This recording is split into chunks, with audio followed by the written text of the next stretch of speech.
it can drain you, it can make you feel inadequate, you can feel like you're all by yourself. And when it comes to mental health and medicine, medical training, it's one of the topics I talk about passionately for those of you who follow me on social media, because it's a gap area. We still don't have enough emphasis being placed on the fact that med school is very challenging, and if you don't have the support, you can get quite depressed.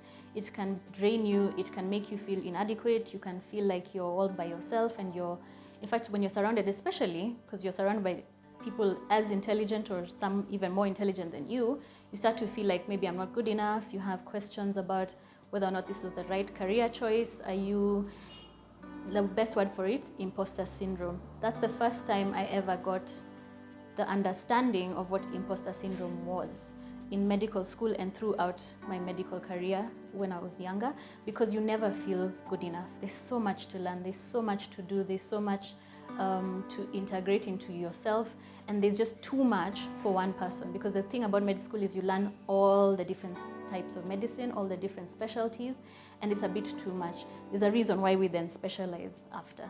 So it's a gap, I still feel like, because our universities don't really have programs for counseling for students, and then there's no judgment-free zone to discuss your issues. So with some of my colleagues who then turned to drugs, alcohol, just as a solution to the pain and the struggling, we also had colleagues who unfortunately ended their lives. It started to show that there's a huge gap, and it's glaring that even so many years later, because I'm talking about, when did I start med school? 2003, so it's many years later, still not much has been done. You're still told as a doctor, you're the one people come to for help, and so you should be the strong one. You should be the one to listen to everyone's problem, absorb them, and give them solutions. Then nobody listens to your problems. In fact, we act like you don't have any. So it's one of the things I would like to acknowledge, that yes, it's a problem. It's a real significant problem within the medical community, and I think we need to do more. We need to challenge ourselves as individuals. Institutions of training need to challenge themselves to create safe spaces and programs, outlets, healthy outlets for the students. So more than just sports and other creative activities, safe spaces for people to come and have community conversation as a community. Come and openly talk about your challenges. Have maybe those joint classes where instead of teaching medicine, you're actually addressing psychological issues that the students might be having.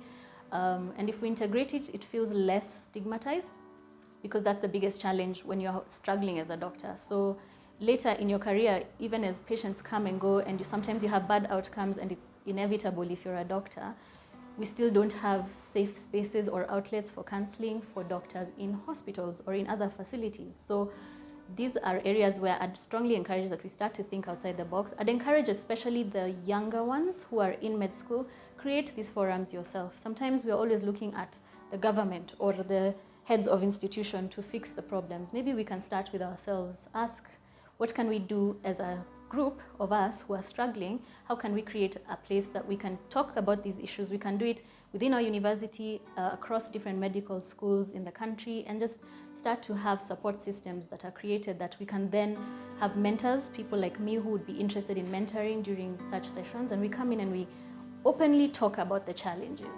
Because if I don't tell you the truth and you're just watching me, especially social media, because we look at this fantastic life and you're like, oh my God, she's doing so well. She can't be struggling. There are no challenges. Her patients are all fine. There are no bad outcomes. That's not the truth.